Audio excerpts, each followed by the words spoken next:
I saw that he had this look of fear in his eyes. He was like, I don't know, something happened, they took the baby. Imagine you have a really deep knot in your back. That's painful from it.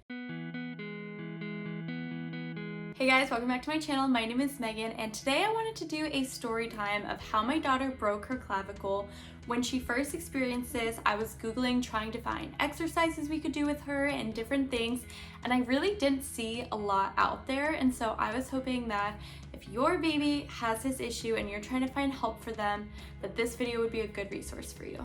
I'm gonna break this video into 3 different parts. 1, our story with my daughter's broken clavicle. 2, what we did to help her recover.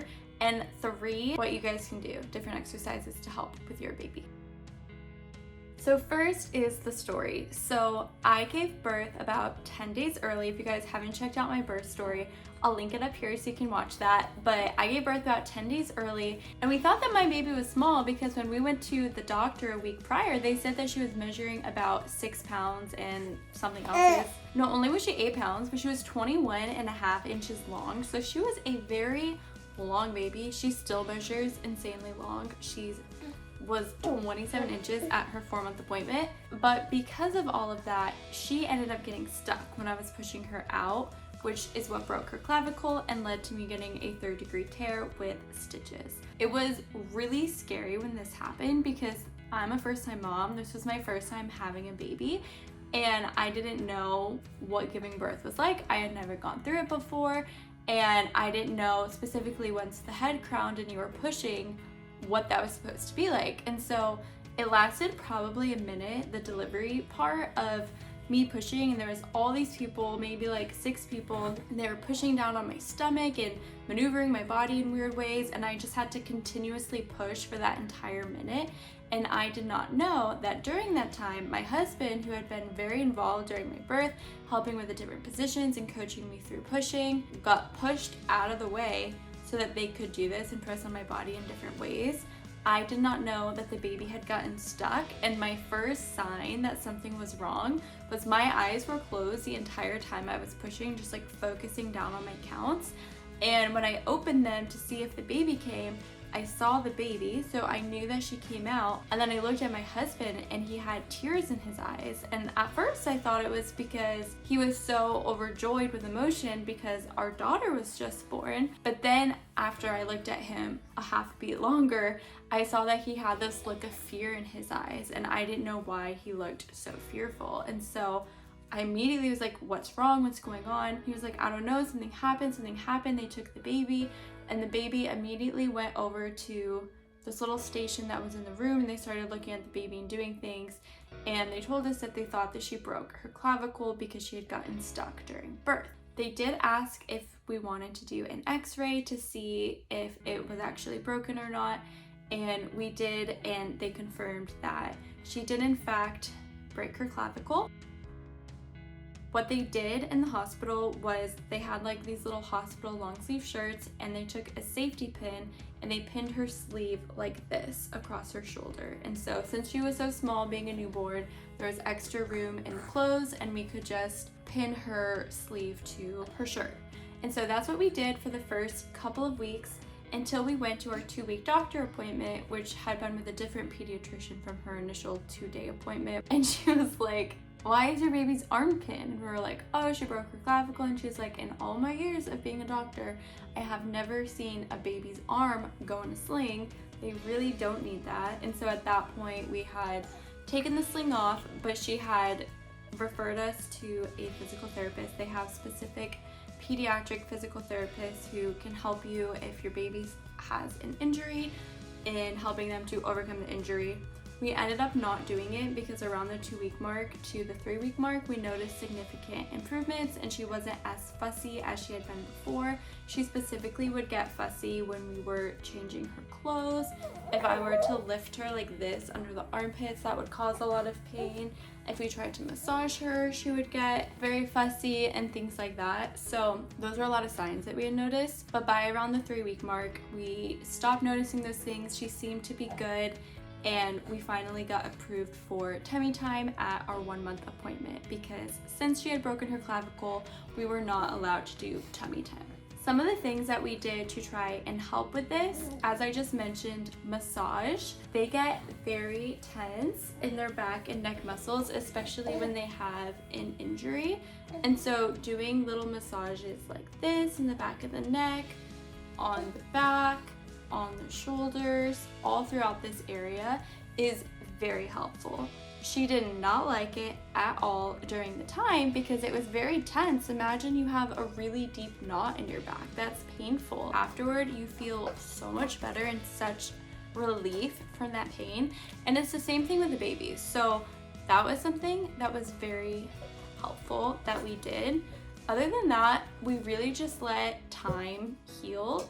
Babies are very resilient, just really letting her rest it, not doing tummy time, not lifting her under the armpits.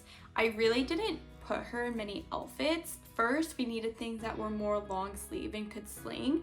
Since she was a summer Florida baby, there really were not very many long sleeve options that we had. And so we took a few of those hospital shirts, probably 4 or 5, and she just wore that with a diaper for the first month of her life, basically, so that we could easily pin it. And I really just didn't change her outfit because it was painful for her to put her arm in and out of sleeves and for us to pin it. And so, yeah, do you remember that? That was kind of painful. I just limited how much I changed her. I think I put her in one cute outfit for a little announcement photo, and that was it in the first month. And so that is a huge tip to help, is just don't overdo it. Don't put them in cute outfits just because you want them in cute outfits if that's something that's going to pain them. Listen to the doctor and don't do tummy time. Don't put any strenuous force on it and just let them heal naturally and rest so that after those short few weeks, they're able to actually start doing these things, because if you push it more, it's gonna delay their healing and it'll be even longer before you can do those things.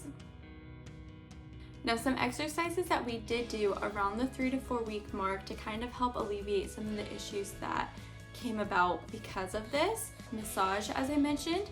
Also, her neck, because it was so painful on the one side that she had broken, she would always put her neck to one side. When she was sleeping, she'd have it on one side. When she was looking, it would be on one side. And that caused issues on the other side. And whenever I'd move it to the other side, that would hurt her and she would squeal, and that would be really painful, but it was actually causing her to have a flat side on her head because she wasn't evenly moving her head. So one exercise that I did is I would just simply move it back and forth 20 times. 1, that's 1, and then 2, that's 2. Next, I would go to the bad side and I would time my timer for 30 seconds and I would hold it there. And as she would try to pull, I would just gently push it back and make her hold it there. And I did both of these exercises until she stopped fussing, and I noticed that she would more gradually go like this. And it probably took about 2 or 3 weeks after the 1 month mark for her to really start to move it back and forth without feeling much pain or fussing from it. Something else is just when I noticed she was sleeping and it would be on one side, I would just gently try to not wake her up and move it to the other side. And often she'd move it back, but I would just, as much as I could, move it back to the other side so that she could really get used to that. Continuing to massage, and then we started with tummy time. And because she not only had this injury, but she also was starting this a month late, plus babies just hate tummy time in general, she was very fussy. It was really hard to get her to do any type of tummy time. She would naturally start doing tummy time on my chest after feeding. She would start to go up. So that's kind of where we started from. But then to level it up, we put her in the breastfeeding pillow, and that was a really good place for us to start for tummy time. So that's really all we did to help. She did have more of a hairline fracture. It wasn't a severe fracture. So if your baby had a more severe fracture, you might want to take the referral if you get referred to go to a physical therapist, an occupational therapist, or whatever to help your baby, and obviously consult your pediatrician. These were all things that she recommended us to do based on what she was seeing with the flatness of her head and just the stiff neck she had, and her favor to put her head to one side. So these were all pediatrician recommended. Make sure you ask your pediatrician what's best for you, but if you're trying to source the internet and you can't really find anything, just know that time really is the best medicine. It will go quicker than you think. It genuinely took about 3.5 weeks for her to heal, and we were able to get that flatness on her head down by her next appointment at 2 months. It was gone. She didn't favor one side or the other. She was moving her neck flawlessly and was able to do tummy time really well as well. She didn't get put behind, and if anything, she's actually been quite ahead on a lot of her milestones. So don't worry, I hope this video gave you some comfort. If you want to see other mom related videos, definitely check out my mom playlist here and subscribe to my channel. And if you like this video, give it a thumbs up, leave a comment, and subscribe, and I'll see you in the next one.